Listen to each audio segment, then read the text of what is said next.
सकाळपासून एकही प्रवासी आला नव्हता। आकाशने काळजीने रिक्षा स्टँडकडे पाहिले। त्याच्या बायकोचा आवाज कानात घुमत होता, संध्याकाळी काहीतरी आणा, आज छोटीने पहिल्यांदाच नवरात्रीचा उपवास ठेवला आहे, सीमा म्हणाली। तेव्हा अचानक एक म्हातारी बाई आकाशच्या रिक्षाजवळ आली आणि म्हणाली, बाळा, मला घरी सोडशील का?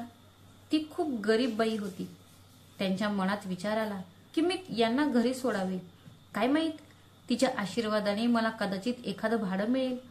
त्याने जसे तिला तिच्या घराच्या दरवाजापर्यंत सोडले आणि माघारी फिरू लागला तसे समोरचे दृश्य पाहून तो थक्क झाला।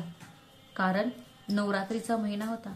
लोकांच्या घरात विविध पदार्थ बनवले जात होते, मंदिरे सजवली जात होती आणि प्रत्येक रस्त्यावर आईचं जागरण आणि गरबा साजरा करायची तयारी चालू होती। पण दुसरीकडे आमच्यासारखे गरीब लोक होते, ज्यांना काळजी होती की या पवित्र काळात सर्व काही महाग झाले आहे, मग ते दूध असो, फळे असो किंवा प्रसादाचे पदार्थ असावे। सकाळपासूनच माझे मन खूप जड झाले होते। काम जवळजवळ पूर्ण ठप्प झाले होते आणि त्याशिवाय रिक्षा देखील बिघडली होती, जिला दुरुस्त करणे आवश्यक होतं। लोक तिची अवस्था पाहून बसायला नको म्हणत होते। आता मी विचार करत होतो, घरचा खर्च उचलावा की रिक्षा दुरुस्त करावी। मी दोघांपैकी फक्त एकच करू शकतो। सकाळी जेव्हा पत्नीने चहासोबत शिळी चपाती ठेवली आणि ओठ चावत हळुवारपणे म्हणाली, संध्याकाळी काहीतरी आणा, आज छोटीचा पहिला उपवास आहे, त्याच हातात तिथेच थरथरत राहिले। त्याने आश्चर्याने आणि तक्रारीच्या नजरेने तिच्याकडे पाहिले। तिला त्याची अवस्था माहीत होती, तरीही तिने तिच्या मुलीला का थांबवले नाही, आकाश म्हणाला। तेव्हा सीमा तिच्या बचावात म्हणाली, छोटीची बाबा, मी तिला खूप समजावून सांगितले होते, पण ती एक लहान मुलगी आहे। ती हट्टी करू लागली आणि म्हणाली की परिसरातील सर्व मुली पूजेमध्ये नवीन बांगड्या आणि दुपट्टा घालतील आणि मी रिकाम्या हाताने राहीन। सकाळी लवकर उठली की रडू लागते। आकाशने एक दीर्घ श्वास घेतला आणि म्हणाला, माझ्या पोरीच्याच नशिबात असे का? हे मादुर्गा, काहीतरी मला मार्ग दाखव। दिवसभर बाजारात आणि परिसरात तो फिरू लागला, हा विचार करून की कदाचित एखादं भाडं मिळेल किंवा एखादं काम तरी मिळेल, पण काही विशेष घडले नाही। शेवटी त्याने हार मांडली आणि रस्त्याच्या कडेला उभी असलेल्या त्याच्या रिक्षा शेजारी जाऊन बसला। अवतीभोवती इतरांच्या सुंदर सजवलेल्या रिक्षा उभ्या होत्या। पूर्वी त्याची परिस्थिती अशी नव्हती। तो कपड्यांच्या दुकानात काम करायचा, पगार काही जास्त नव्हता, पण आरामात जगत होता। पण जेव्हा कोरोनाचा कहर आला तेव्हा ते दुकान बंद झाले आणि तो बेरोजगार झाला। त्यावेळी 2-3 महिने घरीच बसून राहावे लागले आणि त्यामुळे जेवढी जमापुंजी होती ती पूर्ण खर्चून गेली। कोरोना काळात इन्कम बंद झाल्याचा फटका सगळ्यालाच बसला होता। घर खर्च चालवण्यासाठी हळूहळू घरातील सर्व सामान विकले गेले। त्याच्या पत्नीने सर्व काही शांतपणे सहन केले। तिने कधीही तक्रार केली नाही किंवा तिने कोणालाही सांगितले नाही, ना कोणासमोर हात पसरले। देवाने त्यांना फक्त एकच मूल दिले होते। त्यांची छोटी आता 10 वर्षांची झाली होती। जेव्हा परिस्थिती सुधारली नाही, कोरोना संपला, तेव्हा सीमाने तिचे लग्नाचे दागिने आकाशच्या हातात दिले आणि म्हणाली, हे विकून रिक्षा घ्या, किमान आपला घर खर्च तरी निघेल। मग त्याने पत्नीकडे कृतज्ञ नजरेने पाहिले आणि दागिने घेतले। बाजारात गेले। मिळालेल्या पैशातून तो नवीन रिक्षा काही घेऊ शकला नाही, पण जुनी रिक्षा जी चालू होती तो घेऊ शकला। गेल्या 1.5 वर्षापासून रिक्षा चालवत होता, पण हवी तशी कमाई होत नव्हती। त्यामुळे घर खर्च भागवायला अडचण येऊ लागली आणि याचाच फटका त्यांच्या छोटीला म्हणजे त्याच्या मुलीला बसला। तिला खाजगी शाळेतून काढून सरकारी शाळेत दाखल करावे लागले। आज वातावरण खूप गरम होते। आकाश डोके धरून त्याच्या रिक्षातच बसला होता, तेव्हा त्याच्या शेजारी असलेल्या रिक्षा चालकाचा कर्कश आवाज ऐकू आला, जावा आई, वेळ वाया घालवू नका, गिरायकाची वेळ आहे। जर जवळ पैसे नाहीत तर रिक्षा चालकांना विचारण्याची काय गरज आहे, तुम्ही पायी का जात नाही? त्याने आणखी काही कठोर शब्द वापरले। हे ऐकून आकाशचे मन दुःखी झाले। खरे तर रमेशकडे सकाळपासून 10-12 प्रवासी येऊन गेले होते। तो काही विचार करतच होता। त्याच वेळी एक म्हातारी बाई त्याच्या जुन्या गाडीजवळ आली आणि म्हणाली, बाळा, मला घरी सोडशील का? त्याने त्या वृद्ध बाईकडे काळजीपूर्वक पाहिले। कदाचित ती भीक मागून घरी परतत असेल।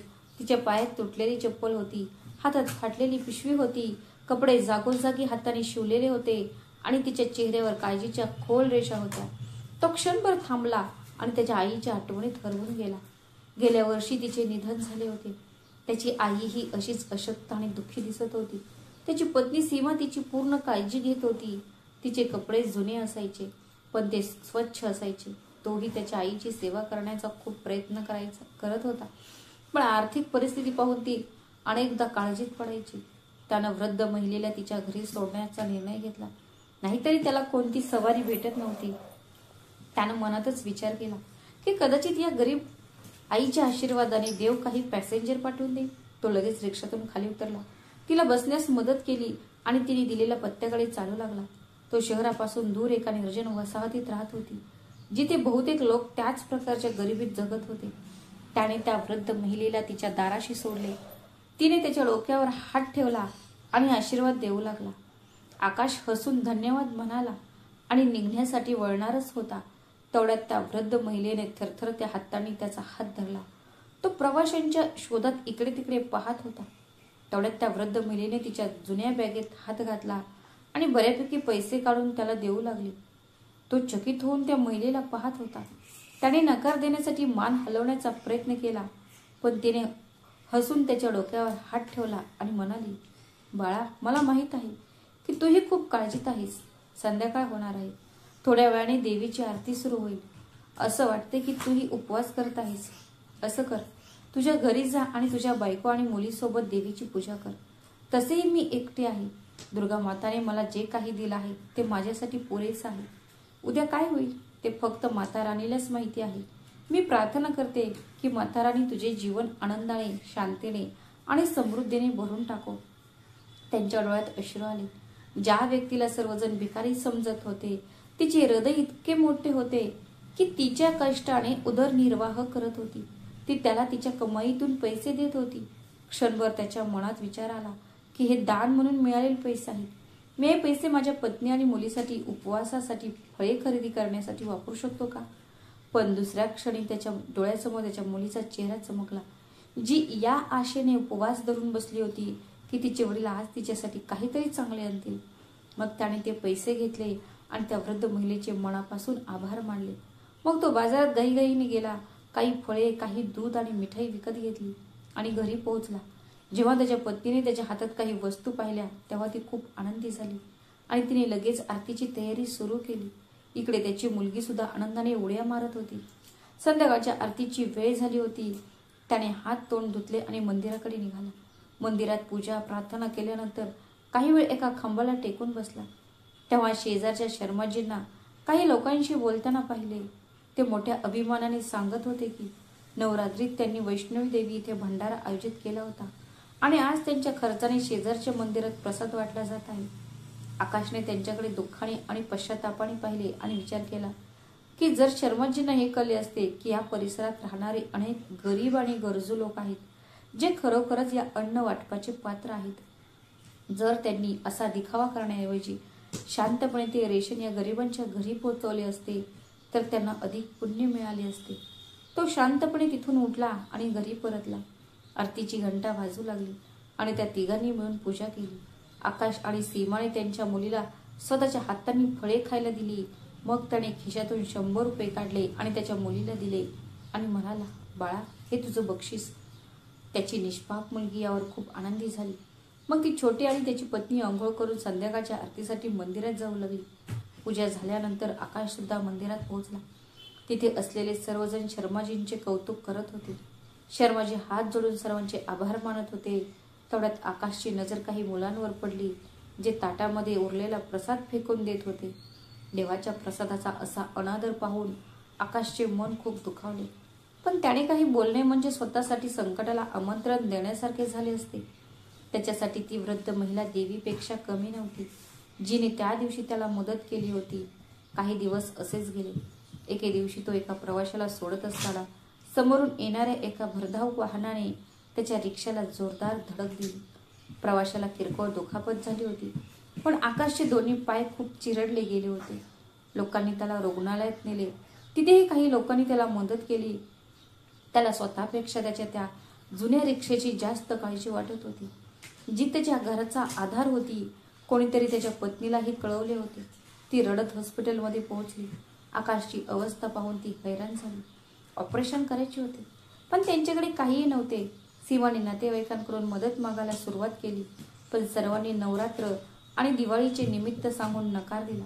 रुग्णालयातील कर्मचाऱ्यांनी काही उदार भक्तांच्या मदतीने त्याचे ऑपरेशन केले, परंतु योग्य काळजी आणि पोषणाच्या अभावामुळे त्याच्या पायात संसर्ग पसरला. औषधे इतकी महाग होती की आकाश आणि सीमाला ती परवडत नव्हती. काही दिवसांनी रुग्णालयाने आकाशला घरीच स्वतःची काळजी घ्यावी लागेल असे सांगून डिस्चार्ज दिला. आता तो अंथरुणाला खिळला होता. हे असं काय झालं हे सगळं पाहून त्याची मुलगी छोटी घाबरली. त्याची पत्नी सीमा शेजारच्या महिलांकडून मदत मागायची, रेशनसाठी सरकारी रांगेत उभी राहायची, पण तिला कुठूनही मदत मिळत नव्हती. ती एक साधी महिला होती. तिला जगाच्या चालाकी माहीत नव्हत्या.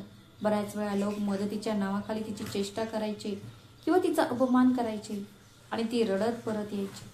तो या वेदनादायक संकटातून मुक्त होण्यासाठी रात्रंदिवस देवाकडे प्रार्थना करायचा. शेजारच्या मंदिराच्या पुजाऱ्याला मात्र त्याची परिस्थिती माहीत होती. नवरात्रीत दुर्गेच्या पूजेनंतर तो त्यांना उरलेला भोग आणि प्रसाद पाठवत असे.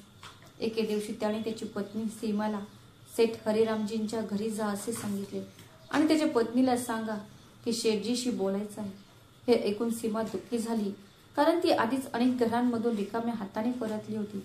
पण त्याने आग्रह धरला आणि तिला पाठवले, कारण त्याने ऐकले होतं की सेठ हरिरामजी या नवरात्रीत मंदिरात एक मोठी मेजवानी देणार आहेत. त्याला आशा होती की ते त्याला काही हजार रुपयांचे रेशन किंवा त्याची औषधे देऊ शकले तर तो बरा होऊ शकतो. सीमाला जाऊन बराच वेळ झाला होता. छोटी त्याच्याजवळ खेळत होती. अचानक दार उघडले आणि सीमा ज्या अवस्थेत घरात घुसली हे पाहून त्याचे हृदय थरथरले. तिच्या चालण्यातला अवखळेपणा स्पष्ट जाणवत होता. तिचे विस्कटलेले केस आणि विस्कटलेले कपडे स्पष्ट दिसत होते. ती आली आणि थरथर कापत त्याच्या शेजारी उभी राहिली आणि मग तिने तिची मूठ उघडली आणि 1000 रुपये त्याच्या समोर फेकले आणि रडत खोलीत स्वतःला कोंडून घेतले. तो छोटी समोर तिला काहीही विचारू शकला नाही.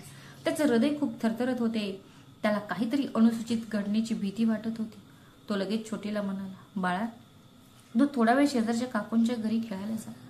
त्यांच्या नातवासोबत खेळ. तिलाही बरेच दिवस घरात राहण्याचा कंटाळा आला होता, म्हणून परवानगी मिळताच ती शकुंतला काकूंच्या घरी गेली. सीमा नेहमीच त्याला आधार देऊन बेडवरून उठवत असे, पण त्यावेळी त्यानेच धाडस केले आणि स्वतःला बेडवरून खाली खेचले आणि त्याच्या कमकुवत शरीराला दारापर्यंत ओढून नेले. तो जोरात दार वाजवू लागला आणि सीमाला हाका मारू लागला, पण आतून फक्त तिचे रडणे ऐकू येत होते. मग तोही रडू लागला आणि तिला विनवणी करू लागला. म्हणू लागला की सीमा, देवासाठी तरी दार उघड. तुला आपल्या मुलीची शपथ आहे, दार उघड. काय झालं आहे ते मला सांग. माझं हृदय दुःखाने फुटेल. काही वेळ शांतता होती. मग अचानक दार उघडले. त्याने जसा खोलीत प्रवेश केला तसा त्याला तिचा फाटलेला शर्टचा कंबडा, मानेवरच्या खुणा आणि मनगटावर जखम त्याच्या समोर होत्या.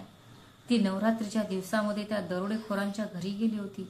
आता त्याला काहीही सांगायची गरज नव्हती. त्याला सर्व काही समजले होते. ती जमिनीवर बसली आणि खूप रडू लागली.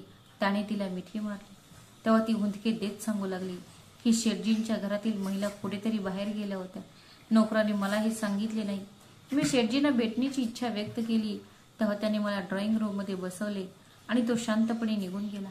काही वेळाने शेठजी आले. मी त्यांना मदत मागितली तेव्हा त्यांनी नोकराला सांगितले, बाहेरून दरवाजा बंद कर, आणि म्हणाले की तू मला हवी तेवढी मदत करेल. पण असे म्हणत सीमा जोरजोरात रडू लागली. मला असं वाटलं की जणू काही माझ्या शरीरातून जीवच निघून गेला आहे. ती पुढे म्हणाली, मी पळून जाण्याचा खूप प्रयत्न केला, पण दार बंद होती. देवाची शपथ, यात माझी कोणतीही संमती नव्हती. जर मला थोडीशीही कल्पना असती तर मी दारातूनच परतले असते. आकाशने आयुष्यातील 10 वर्षे त्याच्या पत्नीसोबत घालवली होती, त्यामुळे त्याला माहीत होते की ती असे कधीच करू शकत नाही. पण तो गरीब होता. जर तो याबद्दल काहीही बोलला असता तर कोणीही त्याच्यावर विश्वास ठेवला नसता आणि उलट त्याच्या पत्नीची इज्जत एक तमाशा बनली असती. तो विचार करू लागला की मी शेठजींच्या घरी तिला पाठवले नसते तर बरे झाले असते. त्या दिवशी अपघातात मी स्वतः मेलो असतो तर बरे झाले असते.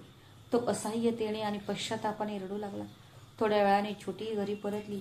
तिच्या आईवडिलांना हस्ते रडताना पाहून ती घाबरली आणि जोरात रडू लागली. त्यांचे रडणे ऐकून जवळच राहणारी शकुंतला चाची त्यांच्या घरी आली. सीमाची अवस्था पाहून तिचे हृदय दुःखाने भरून आले. आकाश डोके खाली करून बसला होता. त्याच्या डोक्यावर हात ठेवून त्या म्हणाल्या, आकाश बाळा, तुझी अवस्था पाहून मला खूप वाईट वाटले. तुला हवे असेल तर मी परिसरातील महिलांना बोलावू शकते आणि मग आपण त्या श्रीमंत माणसाला धडा शिकू, जो दरवर्षी तीर्थयात्रेला जातो, इथल्या मंदिरात दान करतो, पण इतरांच्या सोनेचा आणि मुलींचा आदर करण्याची अजिबात पर्वा करत नाही. हे ऐकून सीमा हात जोडून रडू लागली. ती म्हणाली, काकू, माझी तुम्हाला शपथ आहे, असे करू नका, नाहीतर हे लोक आम्हाला परिसरातून हाकलून लावतील. माझी एकच मुलगी आहे. उद्या कोणीतरी तिच्या नात्यावर प्रश्नचिन्ह उपस्थित करेल. आम्ही भूक, आजारपण, गरिबी सहन करेन, पण अपमान सहन करणार नाही. जर दुसरा कोणताही मार्ग उरला नाही तर आम्ही तिघेही आमचे जीवन संपवू. सीमाचे बोलणे ऐकून काकू घाबरल्या आणि काही वेळ तिच्या शेजारी बसून तिला सांत्वन दिले आणि मग परत गेली. संध्याकाळी जेव्हा तिचा मुलगा कामावरून परतला तेव्हा तिने त्याच्यासोबत थोडे पीठ, तांदूळ, डाळ आणि तेल घेऊन आली. तिने सीमाला खूप धीर दिला आणि म्हणाली, मुली, तू तुटलेली नाहीस, परिस्थिती तुटलेली आहे. हेही दिवस बदलतील. त्यांना रात्रभर झोप येत नव्हती. सीमा रडत रडत उठली आणि पूजेची तयारी करू लागली. आता ती सकाळच्या आरतीपूर्वी स्वयंपाकघरात चूल पेटवत होती. छोटी झोपली होती आणि आकाश बेडवर पुतळ्यासारखा शांत बसला होता. सीमाने त्याच्यासाठी चहा बनवला आणि त्याच्या शेजारी येऊन बसली आणि म्हणाली, आकाश, हा चहा प्या. तुमची शांतता माझा जीव घेईल. काहीतरी बोला. त्याने तिच्या पत्नीकडे दुःखाने पाहिले, जिने त्याच्यामुळे स्वतःची इज्जत गमावली होती. तो विचार करू लागला की तो किती असहाय्य, कमजोर व्यक्ती आहे, जो असून सुद्धा त्याच्या पत्नीची रक्षा करू शकत नव्हता. मग त्याने सीमाच्या हातावर हात ठेवला आणि म्हणाला, सीमा, मी तुझ्याबद्दल काहीही चुकीचा विचार करत नाहीये. मला माझ्या स्थितीची लाज वाटते.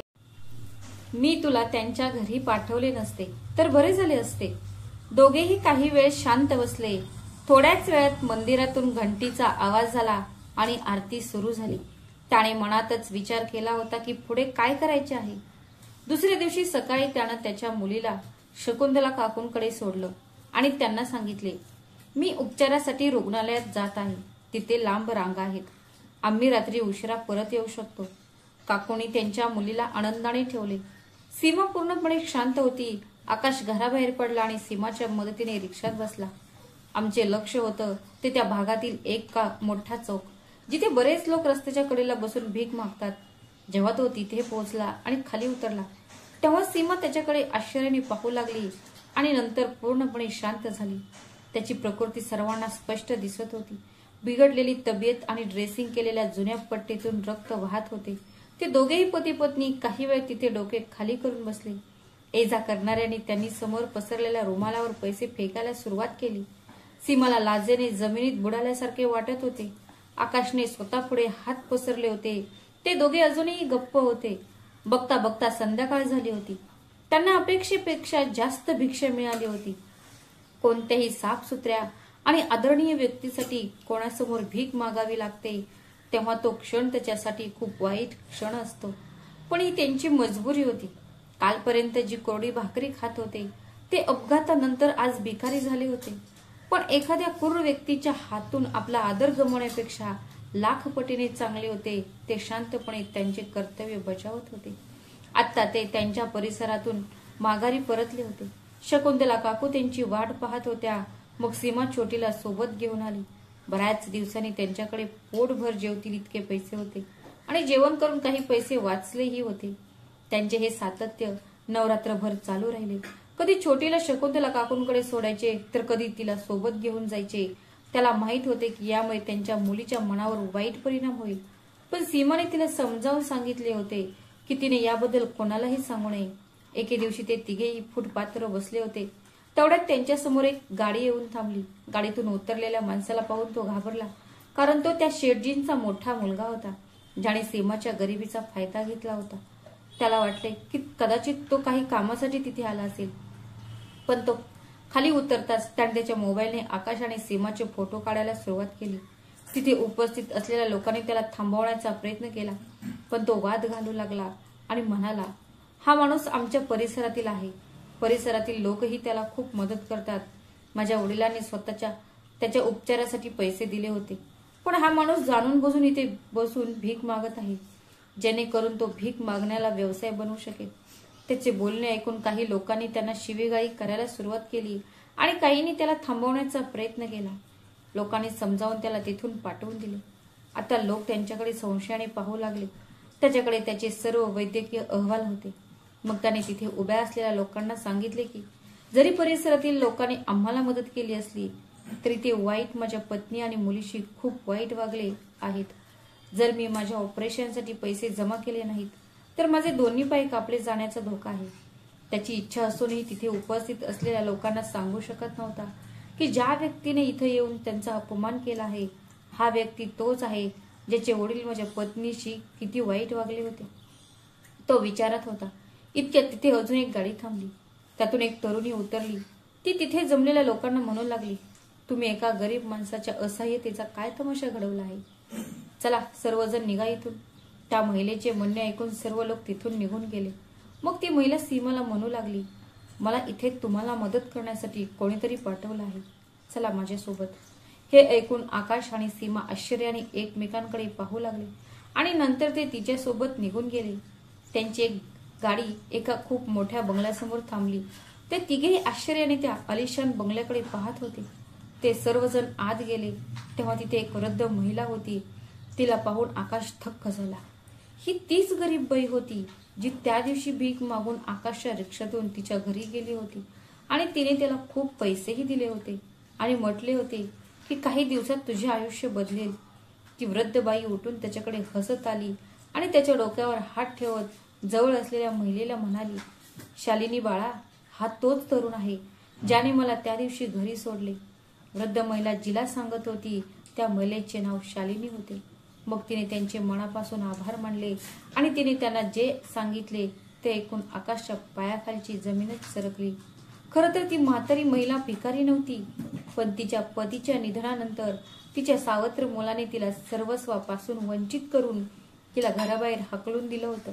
यामुळे तिने एका चौकात भीक मागायला सुरुवात केली आणि नंतर तिच्या जुन्या घरात राहायला गेली. शालिनी ही त्या वृद्ध महिलेची सख्खी मुलगी होती जी लग्नानंतर तिच्या पतीसोबत अमेरिकेला गेली होती. ज्या दिवशी आकाशने त्या वृद्ध महिलेला तिच्या घरी सोडले त्याच्या दुसऱ्याच दिवशी शालिनी आईचा शोध घेत असताना ती तिच्या जुन्या घरात पोहोचली आणि तिथून तिला तिच्या मोठ्या बंगल्यात घेऊन गेली. त्या वृद्ध महिलेने शालिनीला सांगितले की एके दिवशी तिची तब्येत बिघडली होती आणि ती घरी परतण्यासाठी ऑटो किंवा इतर कोणत्याही वाहतुकीचे साधन शोधत होती, पण कोणीही तिला घेऊन जाण्यास तयार नव्हते. मग आकाशने तिला तिच्या रिक्षातून तिच्या घरी सोडले. तिचा हेतू होता की दुसऱ्या दिवशी मला शोधून तिच्या आयुष्यभराच्या बचतीतून काही पैसे द्यावेत, पण ती 2 दिवस अंथरुणातून उठू शकली नाही. तिसऱ्या दिवशी जेव्हा ती मंदिराजवळील चौकात पोहोचली तेव्हा तिला कळले की त्या रिक्षावाल्याचा एक भयानक अपघात झाला आहे आणि तो आता त्याच्या घरी अंथरुणाला खिळलेला आहे. हे ऐकून आई आणि मुलगी दोघेही आकाशला शोधू लागले, पण तोपर्यंत आकाशची परिस्थिती इतकी वाईट झाली होती की त्याला मंदिराबाहेर भीक मागावी लागली. त्याच वेळी स्थानिक सेठजींच्या मुलाने आकाश आणि सीमाचे फोटो सोशल मीडियावर पोस्ट केले आणि असेही लिहिले की हा माणूस जाणून बुजून स्वतःचे वेश बदलत आहे आणि लोकांच्या भावनांचा फायदा घेत आहे. तो भीक मागत आहे. अशा फसव्या लोकांपासून सावध राहा आणि अशा बनावट लोकांना मदत करून खऱ्या गरजूंचा हक्क हिसकावू नका. ही बातमी काही क्षणातच सोशल मीडियावर पसरली. जेव्हा शालिनीने त्याचा फोटो तिच्या आईला दाखवला तेव्हा त्या वृद्ध महिलेने आकाशला लगेच ओळखले आणि तिच्या मुलीला म्हणाली, ही तीच व्यक्ती आहे ज्याने त्या दिवशी मला मदत केली होती. आणि अशा प्रकारे शालिनी त्यांना शोधत त्या चौकात पोहोचली. आकाशने कधी स्वप्नातही विचार केला नव्हता की एका वृद्ध महिलेला थोडीशी मदत केल्याबद्दल त्याला इतके मोठे बक्षीस मिळेल. शालिनी एक सामाजिक कार्यकर्त्या होती आणि एक मोठी संस्था चालवत होती ज्याद्वारे ती शेकडो गरजू कुटुंबाची काळजी घेत होती. तिच्या दिवंगत वडिलांच्या शिकवणी पूर्ण करण्यासाठी ती हे सर्व करत होती. शालिनीने आकाशावर खूप चांगले उपचार केले आणि 4-5 महिन्यात तो पुन्हा त्याच्या पायावर उभा झाला. आकाशच्या चांगल्या काळात त्याने मॅट्रिक पर्यंत शिक्षण घेतले होते, त्यामुळे त्याची तब्येत सुधारताच शालिनीने त्याला तिच्या स्वतःच्या संस्थेत एक सामाजिक कार्यकर्ता म्हणून ठेवले. त्याच्या पत्नीलाही शालिनीच्या घरी नोकरी मिळाली आणि आता ती त्या वृद्ध महिलेची काळजी घेत होती जिचे नाव लीलावती होता. आता जेव्हा जेव्हा आकाश शालिनीसोबत एखाद्या गरजू व्यक्तीला शोधण्यासाठी किंवा मदत करण्यासाठी जातो तेव्हा त्याला एक आध्यात्मिक आनंद वाटत होता. ज्याला शब्दात व्यक्त करणे शक्य नव्हते, ते लोक ज्यांना देवाने भरपूर संपत्ती दिली आहे, जर त्यांनी त्याच्या आसपासच्या गरजू लोकांची थोडी काळजी घ्यायला सुरुवात केली तर या जगात कोणीही उपाशी राहणार नाही आणि कोणताही गरीब किंवा असहाय्य व्यक्ती असहाय्यतेमुळे आत्महत्या करणार नाही. वाईट काळ हा असा परीक्षेचा काळ असतो की त्यात चांगल्या चांगल्या माणसांनाही खाली झुकवतो. दिवस खूप वेगाने निघून जात होते. आता त्या गोष्टीला 5 वर्ष झाली होती. आकाशची मुलगी आता 12 वर्षाची झाली होती आणि एका चांगल्या शाळेत शिकत होती. एके दिवशी त्यांना माहिती मिळाली की काही नालायक मुलांनी एका वृद्धाला कचऱ्याच्या ढिगाऱ्यावर टाकून पळून गेले आहेत. स्थानिकांनी आकाश या संस्थेचा नंबर शोधला आणि त्यांना फोन केला. आकाश त्याच्या 2 सहकाऱ्यांसह रुग्णवाहिकेतून घटनास्थळी पोहोचला. जेव्हा त्यांनी कचऱ्याच्या ढिगाऱ्यात गुंडाळलेल्या त्या आजारी आणि बेशुद्ध वृद्धाला सरळ केले तेव्हा आकाश आतून थरथर कापू लागला. तो दुसरा तिसरा कोणी नसून त्यांच्याच परिसरातील एक माणूस होता. तोच अत्याचारी सेठ हरिराम होता, ज्याला सर्वजण शेठजी म्हणत असत. देवाच्या न्यायाच्या तराजूने आपला निर्णय दिला होता. सेठ हरिरामला आकाश आणि त्याची पत्नी सीमासह अनेक असहाय्य लोकांना छळण्याचे फळ या जन्मातच मिळाले होते. आता आकाशच्या डोळ्यातून अश्रू वाहत होते. तो विचार करू लागला की मी तेव्हा एक गरीब आणि असहाय्य व्यक्ती होतो, त्यामुळे सूड घेऊ शकत नव्हतो, पण देवाच्या दारात न्याय झाला. मित्रांनो, ही कथा आपल्याला हे देखील शिकवते की एखाद्याला मदत करण्यापासून कधीही मागे हटू नका, कारण एक छोटीशी मदत देखील कधी कधी मोठ्या फळाच्या रूपात परत येऊ शकते आणि जे इतरांवर अत्याचार करतात त्यांना देवाच्या दारात नक्कीच न्याय मिळतो, जरी तो उशीर का होईना. तर मित्रांनो, ही आजची कहाणी होती. या कथेबद्दल तुमचे काय मत आहे? तुम्हाला कथा आवडली असेल तर कमेंट बॉक्समध्ये सांगा आणि आपल्या चॅनलला सबस्क्राईब करा. पुन्हा भेटू अजून नव्या कथेच्या माध्यमातून. तोपर्यंत तुम्ही तुमची आणि आपल्या प्रियजनांची काळजी घ्या. श्री स्वामी समर्थ.